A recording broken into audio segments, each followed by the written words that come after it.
On November 27, 2020, Zappos founder Tony Hsieh died from injuries he sustained in a house fire at the age of 46. At the time, David Jeans and Angel Au-Yeung led coverage for Forbes on the tech mogul's mysterious passing. They uncovered a tragic story of a downward spiral fueled by drugs, mental health issues, and a never-ending search for happiness. An exclusive excerpt of their new book, Wonder Boy, Tony Hsieh, Zappos, and the Myth of Happiness in Silicon Valley, appears in the April 2023 issue of Forbes, in which the authors chronicle the final months of Hsieh's life in Park City, Utah, and the circle of sycophantic friends and family members who milked millions from him.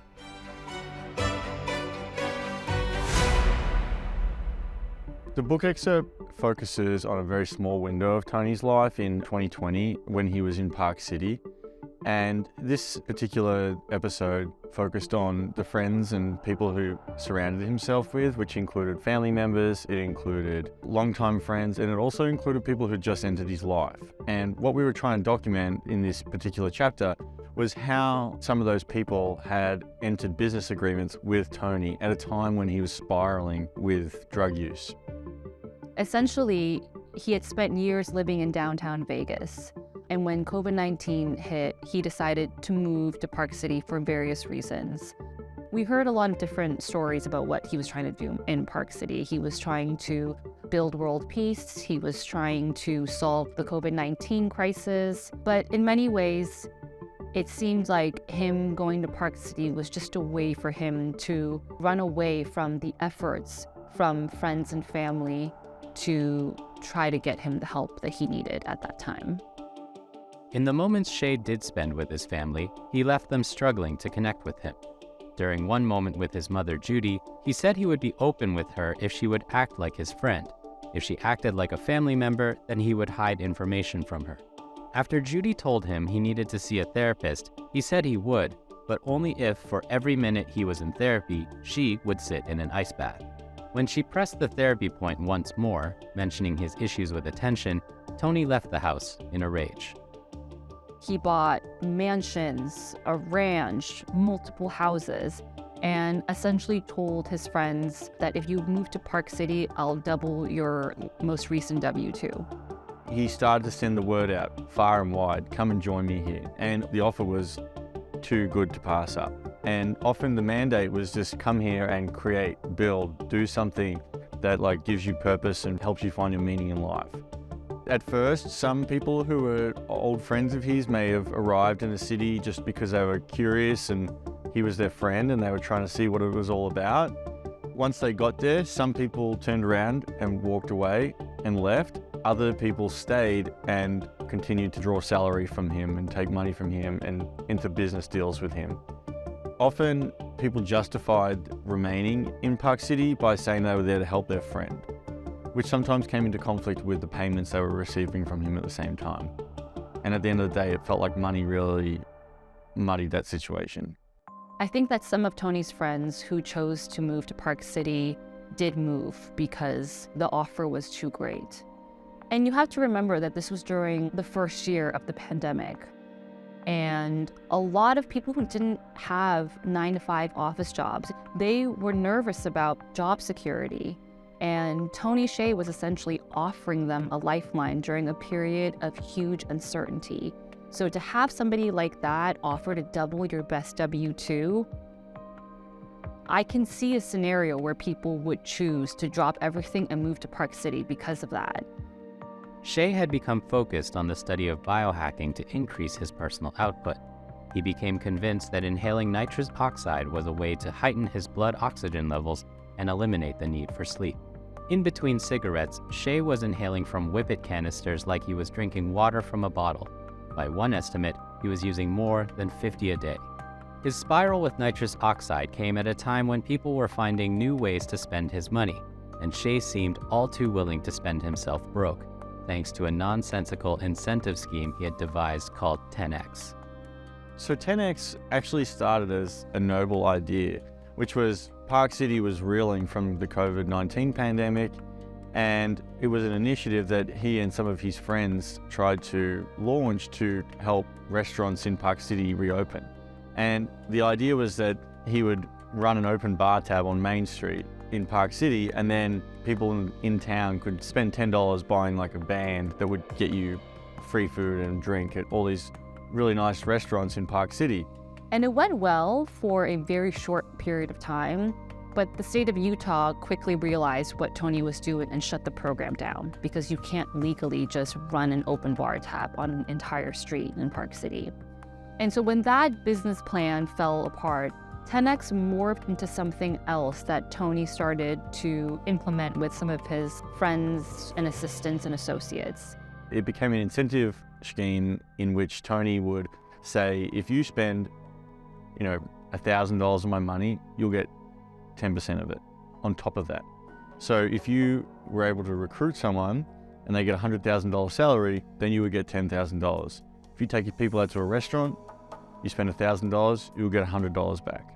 The nature of 10X program obviously stoked a lot of infighting amongst people who were carrying out Tony's business finances and carrying out Tony's wishes. There was one contract in particular that Mimi Pham, who had been Tony's assistant and confidant for over a decade minimum, had fought over with Tony's brother Andy Hsieh.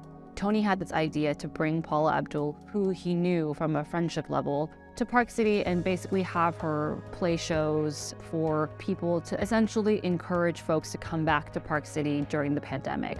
And the size of the contract would have been $9 million.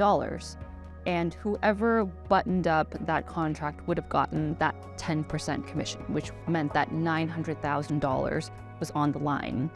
In total, through an LLC she controlled, Pham sent invoices for what amounted to more than $20 million. In one case, she, quote, managed a contractor who was being paid $83,333.33 a month for, quote, assistance and management of various projects, earning her $8,333 every time he was paid. As time went on, it became very clear who was profiting from it and who was sort of taking advantage of him, and also who was trying to help. And as we saw, his brother, Andy, arrived in Park City. And Andy initially would tell a lot of friends that he was there to keep an eye on his brother. And also, he figured that he wanted some financial due diligence being done. And that meant that he brought in an old friend of the Hsiehs, whose name was Tony Lee. And he was a renowned financial advisor. And when Tony Lee came in, he started looking at the books and realized pretty quickly that there was a lot of nonsensical transactions occurring. Despite Andy setting up like a safety net and trying to do right by him, Andy did end up taking a $1 million salary from his brother. He also ended up spending and trying to spend more of his money and setting aside millions and millions of dollars, which was disrupted by other people who were living with Tony at the time. Unfortunately, the people that I remember the most in reporting the story out are folks who spoke to me anonymously. And I'm so grateful to them for trusting me with their story and trusting that I won't ever break that trust. But in terms of the people who spoke to me on the record, I think one person that really jumps out at me is a woman named Michelle Tilio. She was a woman who met Tony years and years before and actually dated him and ended up working with him and working for him. And she just had a really unique perspective of Tony, and she understood Tony in a way that most people didn't. Michelle was present for a lot of the events that happened in 2020, and there was one anecdote that she shared where she and Tony were having a conversation on the front steps of one of the properties in Park City. And Tony Hsieh basically told Michelle, I'm thinking about stepping down as CEO of Zappos. And at the time, Michelle wasn't sure whether he was getting pressure from Zappos executives or if he just didn't want to do the job anymore. And she told me how she looked at him in the eyes and saw how thin he was and saw how gaunt he was and just how tired he looked. How tired one of her longest friends looked.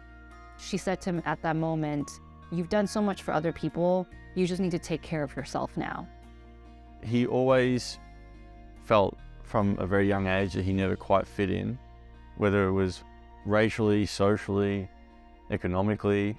He was a genius level intellect, And he was always trying to make sure that he wasn't seen as the genius. He wanted to be seen as the normal person. And he was always just trying to strive for the normal person who we all are.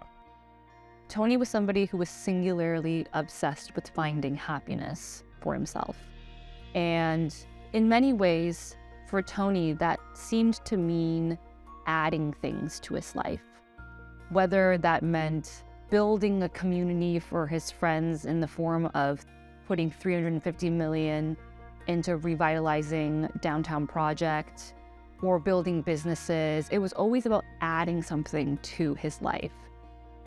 What's so tragic about Tony's story is that if you ask his friends, his colleagues, his family, they'll tell you that Tony was more than enough, but he just didn't realize that. If there was one takeaway that I would want readers to take from it, is to just take stock of what you have and understand that it's not about adding more to your life. It's just realizing what is and being okay with it.